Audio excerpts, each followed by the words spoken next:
인사하겠습니다. 잘 나오셨습니다. 오늘 추수감사절인데요. 이렇게 인사했으면 좋겠습니다. 모든 것이 주님의 은혜입니다. 사랑하고 축복합니다. 네. 오늘은 감사는 하나님의 뜻입니다. 감사는 하나님의 뜻입니다. 라는 제목으로 추수감사절 말씀을 함께 나누겠습니다. 미국 제65대 국무장관을 지냈던 콜린 파월 국무장관이 있었습니다. 그는 미국 흑인 최초의 합동 참모의장이 되었고요. 또 부시 행정부 때 역시 흑인 최초의 국무장관이 된 사람이었습니다.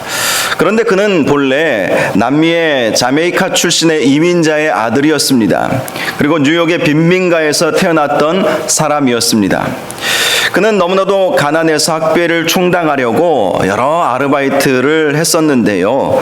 그가 주로 했던 일은 청소하는 일, 또 바닥에 흘러내린 이 콜라 회사에 취업을 해서 바닥에 흘러내린 콜라를 닦아내는 그러한 일이었다고 합니다. 한 번은 50개의 콜라병이 든 상자가 터져버렸는데 이를 보고도 다른 직원들은 그냥 아무도 닦아낼 생각을 하지 않았던 것입니다. 그때 검은 피부의 한 소년이 바닥에 엎드려 콜라를 열심히 닦아내었습니다. 쏟아진 그 많은 양의 콜라를 혼자서 묵묵히 닦아내던 그 광경을 보던 매니저가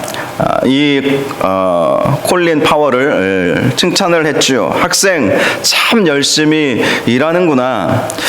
네가 쏟은 콜라도 아닌데 이렇게 자기 일처럼 열심히 일하다니, 이렇게 칭찬을 해준 것입니다. 그러자 파월이 말합니다.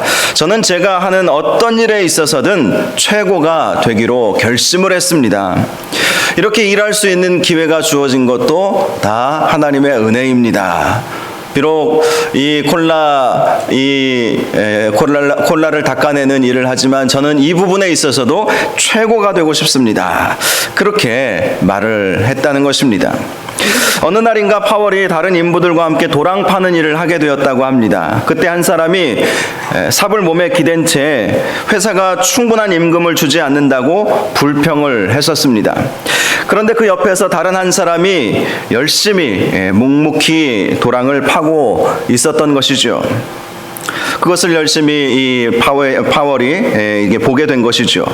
몇 해가 지난 후에 다시 그 공장에 아르바이트를 하러 갔을 때에 여전히 그때 그 불평했던 그 사람은 여전히 삽에 몸을 기댄 채 불평을 늘어놓고 있었는데요. 반면에 열심히 일했던 그 사람은 지게차를 운전하고 있었던 것을 보게 된 것입니다. 그리고 또다시 여러 해가 흘러서 다시 그곳에 갔을 때에 삽에 기댄 채 불평만 했던 그 사람은 알아보니 원인 불명의 병에 걸려서 일을 더 이상 할 수가 없었다는 이야기를 듣게 된 것입니다. 그런데 열심히 묵묵하게 일하던 그 사람은 그 회사의 사장이 되어 있었던 것을 보게 된 것이죠. 그래서 이 콜린 파월이 썼던 책이 하나가 있습니다. 콜린 파월의 실전 리더십이라는 제목으로 우리나라에도 번역이 되어 있는데, 이 책에서 이 일화를 소개하면서 그것이 자기 평생의 교훈이 되었다, 이런 이야기를 써놓은 것을 볼 수가 있습니다. 열심히 최선을 다해서 감사하며 불평하지 않고 자신의 일을 묵묵히 해냈을 때 그 결과는 너무나도 좋을 것이다 라는 것을 발견하게 된 것입니다. 그래서 그는 자신의 삶에 불평, 불만할 요소가 왜 없었겠습니까? 그러나 불평, 불만하지 않고 최선을 다해서 충성스럽게 하나님께 감사하면서 그렇게 일을 함으로 인해서 흑인 최초의 미 전체 이 육해공군 해병대까지 합해서 참모의장이 될 수 있었던 것이고, 흑인 최초로 국무장관이 될 수 있었다, 그런 이야기를 하는 것입니다. 오늘 추수감사절입니다. 감사라는 주제에 우리가 늘 들어왔지만 특별히 오늘 저와 여러분들이 하나님께서 주신 은혜에 감사하는 복된 하루가 될 수 있기를 주님의 이름으로 축복합니다. 불평하려고 생각하면 불평할 거리가 너무나도 많죠. 이것저것 불평할 것이 너무나도 많습니다. 가끔 보면 참 예쁘고 참 이렇게 아름다운 분이 자기가 거울을 보면서 여기 이 코가 조금만 더 높았으면 좋겠다 이러면서 생각하시는 분들이 계시더라고요. 그러나 그렇지 않습니다. 여러분, 아름답습니다. 하나님 보시기에 존귀한 하나님의 자녀임을 꼭 기억하시고, 불평이 혹시 있을 그런 마음들이 있을지라도 하나님께 감사함으로 나아가셔서, 이 감사가 하나님의 뜻이고 또 하나님께 영광 올려드리는 것 아니겠습니까? 우리의 삶 속에서 특별히 코로나19를 우리가 지내면서도 많은 어려움들이 있었지만 더욱더 하나님께 감사하는 저와 여러분들 될 수 있기를 주님의 이름으로 축복합니다. 오늘 본문 18절 말씀 보니까 이런 말씀이 있어요. 범사에 감사하라. 이것이 그리스도 예수 안에서 너희를 향하신 하나님의 뜻이니라. 범사, 모든 일에 감사하라 라는 것입니다. 이것이 그리스도 예수 안에서, 우리가 예수 그리스도 안에 있지 않습니까? 예수 그리스도와 연합된 하나님의 자녀이지 않습니까? 우리가 예수 믿고 구원받은 하나님의 백성 아니겠습니까? 그러므로 우리는 그리스도 예수 안에 있음으로 말미암아 범사에 감사하는 것, 범사에 감사하는 것, 모든 일에 감사하는 것, 기쁠 때나 슬플 때나 어떤 일이 있을 때라도 감사하는 것, 그것이 하나님의 뜻이다, 하나님의 뜻이다라는 사실을 꼭 기억할 수 있기를 주님의 이름으로 축복합니다. 감사는 하나님의 뜻이다. 우리 함께 따라해 보겠습니다. 감사는 하나님의 뜻입니다. 감사는 하나님의 뜻이다. 하나님께서 기뻐하시는 것이다. 꼭 이것을 기억할 수 있기를 바랍니다. 특별히 오늘 우리가 함께 읽은 말씀을 보면 우리가 감사의 삶을 살기 위해서 어떻게 해야 할 것인가 말씀해 주고 있습니다. 실제로 히브리인들의 문장 구성 방식은 중요한 말이 가운데 오도록 하는 이 문장 구조를 많이들 택하고 있는 것을 볼 수가 있습니다. 제가 20여 년 전에 신대원 다닐 때는 이런 사실에 대해서 잘 배우지 못했어요. 그런데 미국에 유학 가서 공부를 해보니까 많은 이 구약학 또 신학학 성경 신학 교수들이 이런 방식을 취하더라고요. 히브리인들의 사고 방식이 중요한 말을 가운데 한다라는 거예요. 가운데. 글을 쓸 때에도 가운데 한다는 거예요.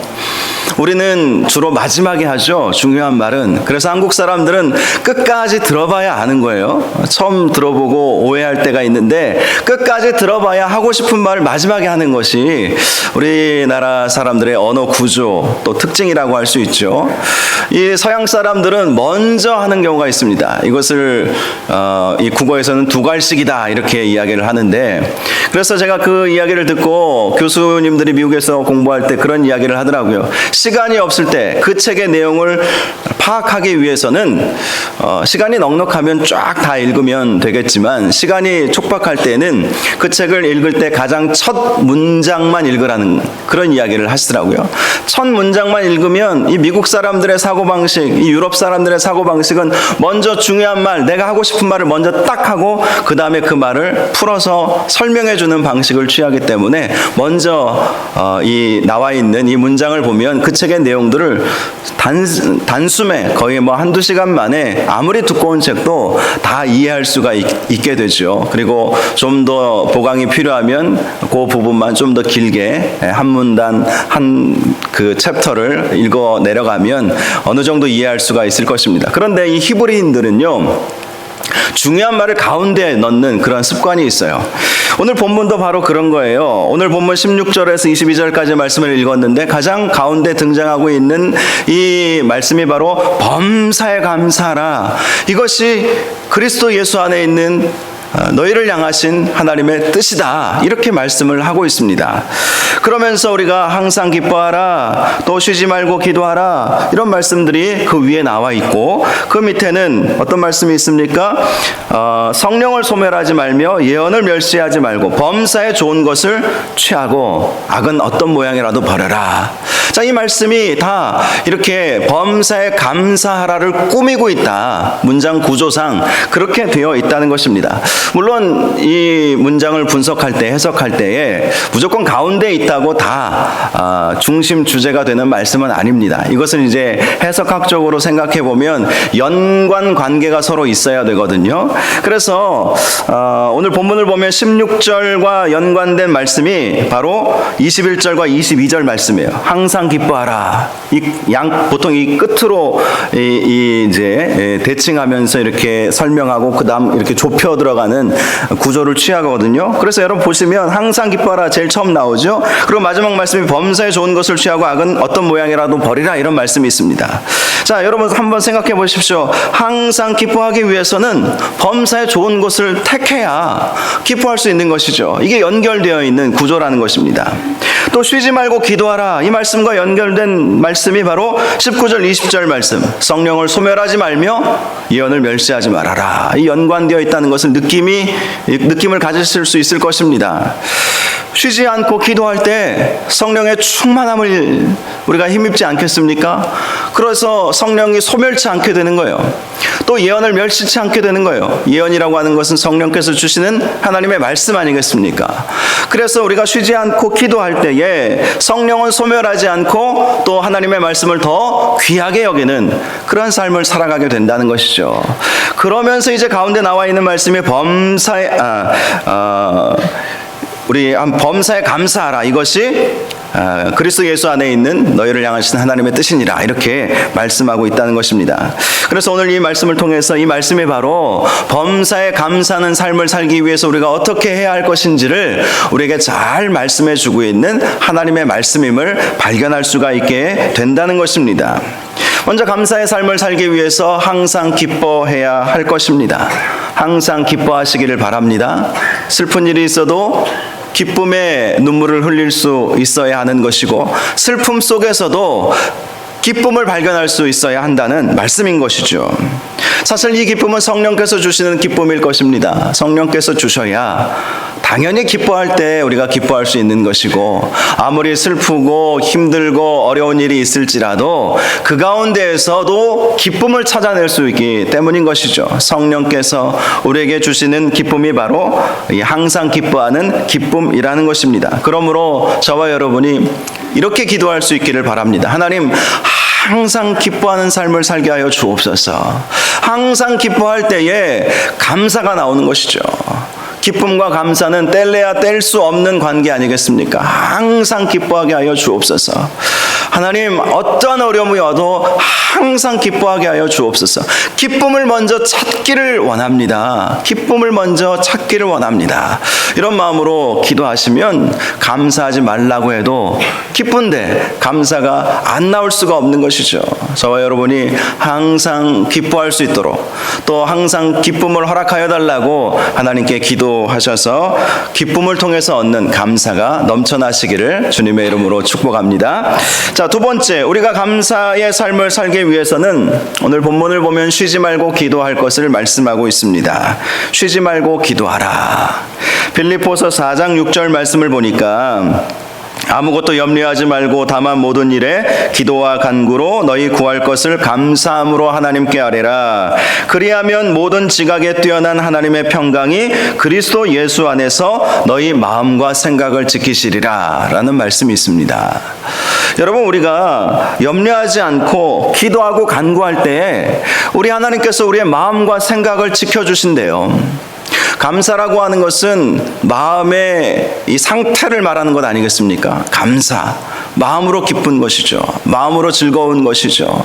마음의 생각과 마음이 이 감사를 나오게 하는 그 근본이라는 것을 우리가 경험을 통해서도 알 수가 있습니다. 그런데 말씀합니다. 기도와 간구를 통해서 하나님께서 우리의 마음과 생각을 지켜주신다는 거예요.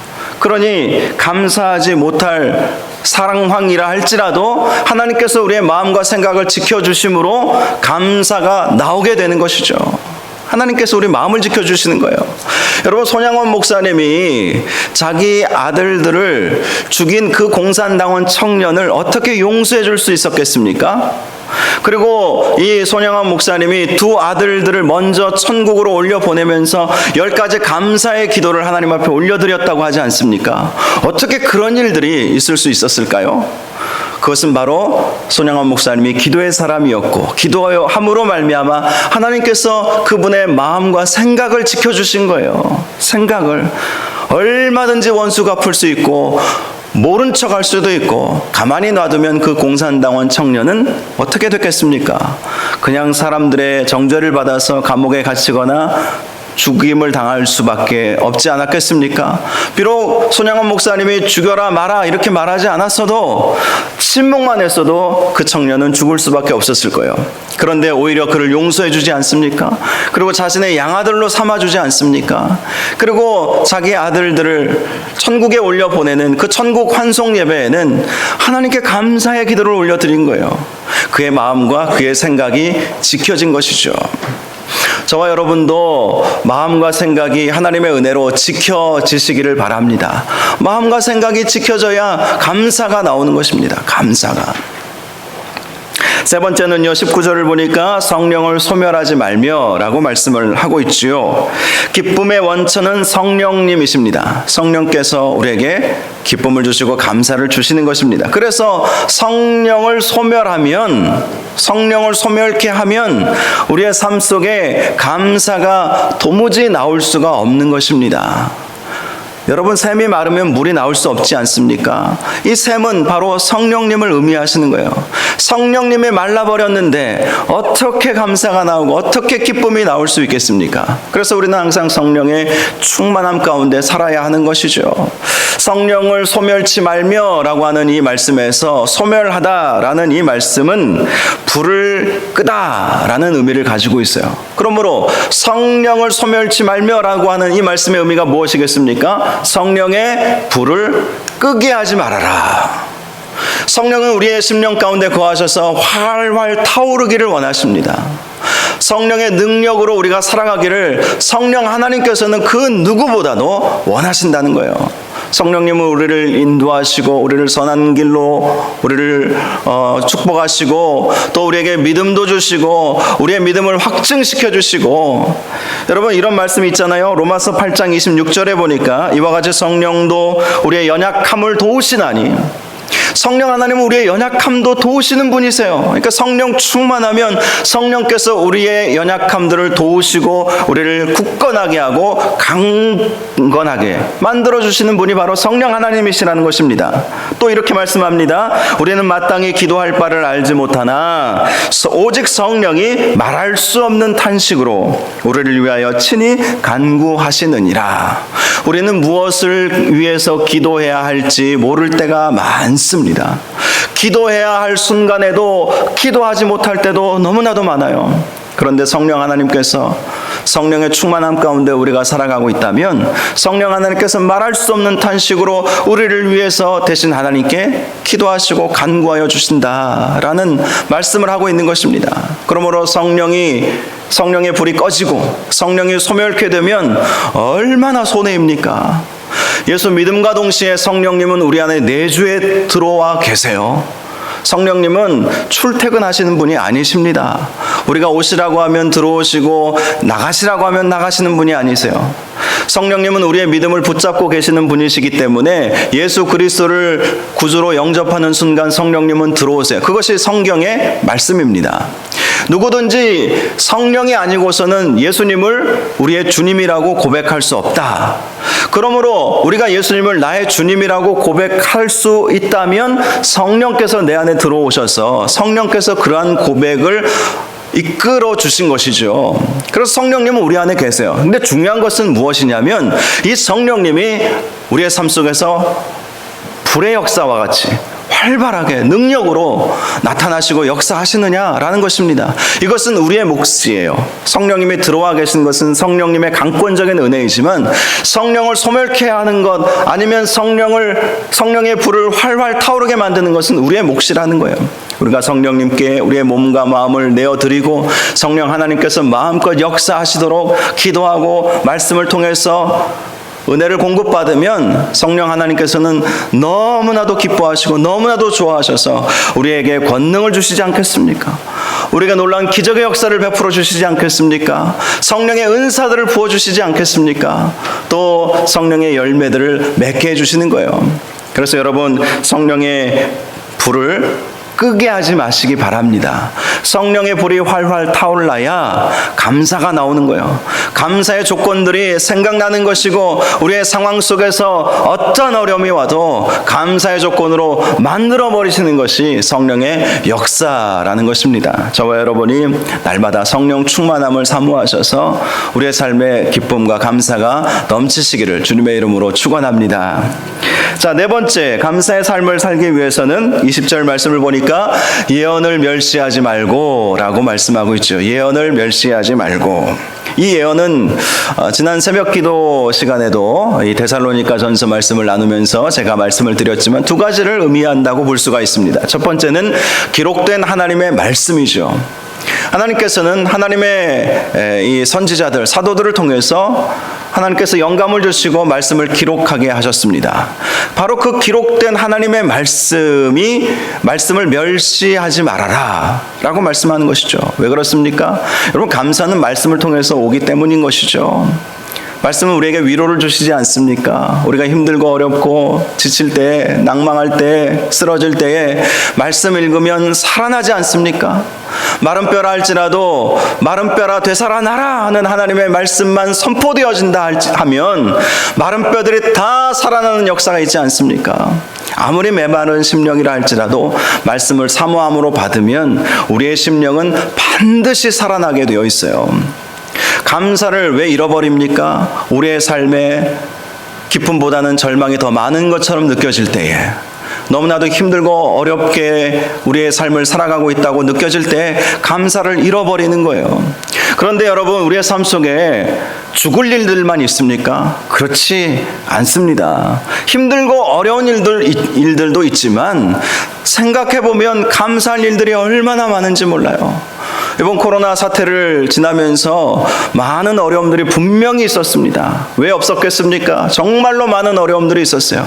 마음속에 두려움도 있고 기침만 나와도 혹시 코로나 아닌가라는 그런 생각을 갖게 했습니다. 옆에 앉으신 분이 기침만 해도 혹시 저분 코로나 걸려서 그 코로나가 나한테 오는 거 아닌가, 뭐 이런 생각도 분명히 했던 것. 그래, 어렵고 불편한 점들이 참 많이 있었습니다. 경제적으로도 분명히 어려웠죠. 그런데 코로나를 겪으면서 감사할 일들도 분명히 있었어요. 저만 해도 감사한 일들이 많이 있었습니다. 예배를 더 소중하게 생각하는 기회가 된 것, 얼마나 감사한지 모르겠어요. 그전에는 늘 언제든지 있었던 예배였는데, 함께 우리가 모여서 예배 드렸는데 그 예배가 그렇게 소중한 줄 몰랐는데, 한 달, 두 달 이렇게 교회에 와서 예배 드리지 못하고 온라인으로 예배 드리라고 해도 그 온라인에서 드리는 그 예배의 그 은혜는 아주 다르지 않습니까? 제가 그걸 느끼겠어요. 언제 내가 느꼈냐면, 지금 우리가 다니엘 기도회 하고 있잖아요. 제가 거의 특별한 일 없으면 스마트폰으로 다니엘 기도회를 이렇게 시청을 합니다. 함께 기도를 해요. 그런데 그 작은 화면에서 드리는 거하고 이 본당에 와서 뭐 뚜렷하지는 않지만 이 큰 화면으로 함께 모여서 함께 성도들이 찬양하고 기도하는 거하고는 감동이 달라요. 감동이. 그런데 현장에 앉아서 예배 드릴 수 있다면 그 감동은 어떻겠습니까? 다른 거예요. 그래서 현장에서 예배 드리는 그 예배가 참 소중하다, 이걸 깨닫게 되었던 것 같습니다. 그리고 가정별로 예배를 드리게 하지 않았습니까? 주일이면 각 가정에서 함께 온라인으로 예배 드리십시오. 그러면서 저희만 해도 우리 아이들 그전에는 수요일, 금요일 잘 나오지 못했죠. 학교도 가야 되고 학원도 가야 되고, 그런데 학원도 멈추고 학교도 안 가고, 그러니 수요일, 금요일 온라인으로 함께 이렇게 예배드리기 시작하면서 현장 예배가 회복되니까 자연스럽게 나와요. 우리 아이들이 나오라고 뭐 이렇게 잔소리를 해야 나올 청소년들 아닙니까? 근데 자연스러워진 거예요. 예배는 자연스러운 거예요. 수요일날 예배 드리러 가자. 그럼 당연히 따라 나오는 거예요. 시험 기간 아니고서는 따라 나옵니다. 금요일날 함께 기도하러 가자. 그러면 나오는 거예요. 그게 회복된 게 아빠로서 얼마나 감사한지 몰라요. 저는 우리 아이들 보면서. 목회자 자녀라고 여러분 신앙생활 다 잘하는 줄 아십니까? 뭐 다니엘 기도회 강사로 오신 분들 간증 들어보십시오. 어떤 분들은 목회자 자녀로 태어나서 살아왔지만 방황하고 하나님 떠나고 느지막하게 그제서야 돌아오는 그런 사람들도 많이 있어요. 목회자 자녀라고 무조건 신앙생활 잘할 것이다 라는 생각은 여러분 안 하셔도 좋습니다. 그런데 저의 기도 제목이잖아요. 우리 아이들이 믿음의 대를 이어서 믿음으로 살아가기를 원하는 그 마음. 그런데 이번 코로나가 그걸 만들어준 거예요. 힘들고 어려운 일도 있었지만 그것이 또한 우리에게는 감사였어요.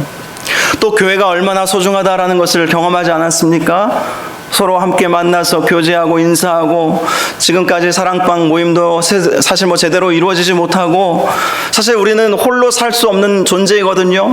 여러분 코로나가 끝나면 보십시오. 사람들은 다 공허함에 빠지게 될 거예요. 코로나 백신이 이제 개발되고 이제는 조금 숨통이 트였지만 코로나가 다 끝난다고 해서 다 해결되는 것이 아니라 그동안 1년, 2년간 사람들을 공허하고 두렵게 만들었던 그 외상 후유증들이 나타나게 돼요. 분명히 나타납니다.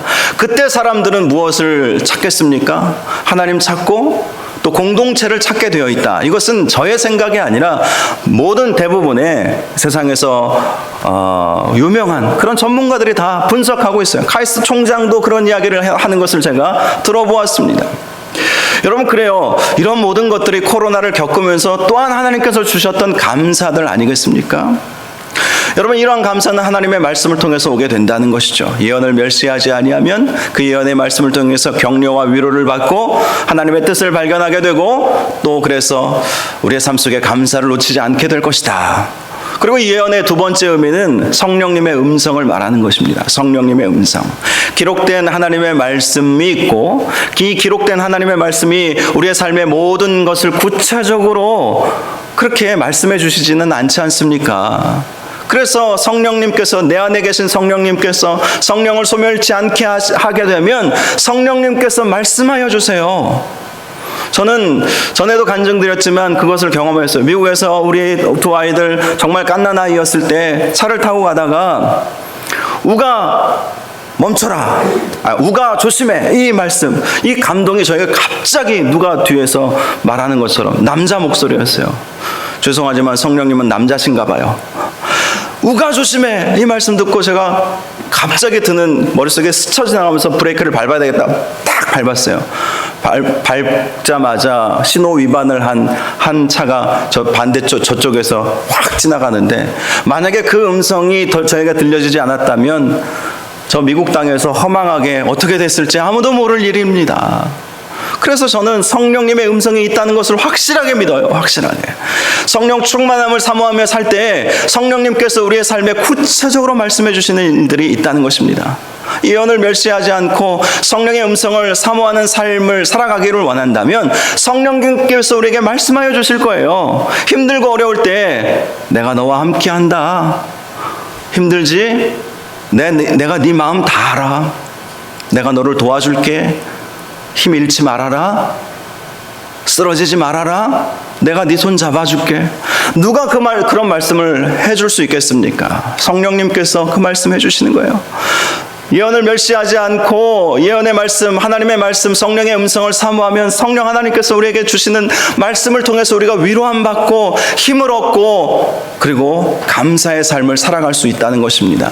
저와 여러분이 성령님을 온전히 의지하셔서 성령님께서 주시는 말씀, 하나님께서 주시는 말씀을 온전히 믿고 순종하심으로 날마다 감사의 삶을 살아가시기를 주님의 이름으로 축복합니다.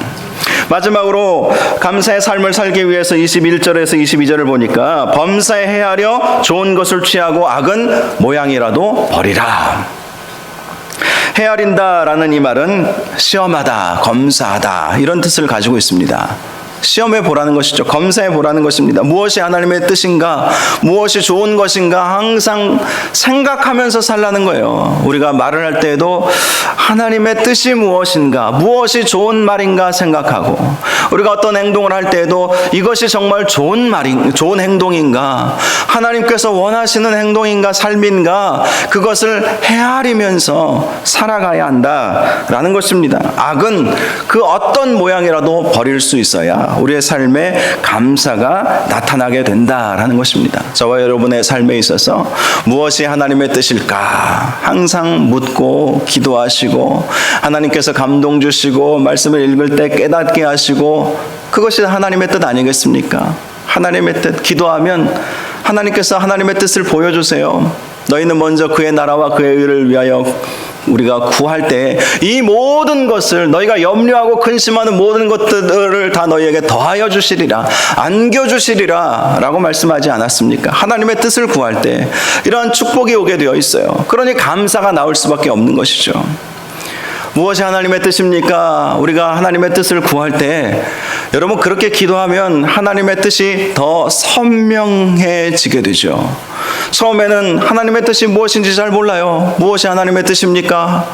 막연합니다. 그런데 하나님의 뜻이 무엇입니까? 라고 물어보면서 계속해서 기도하면 하나님께서 말씀하여 주시고 감동 주시고 무엇을 위해서 기도해야 할지 하나님의 뜻이 무엇인지 선명하게 보여주세요.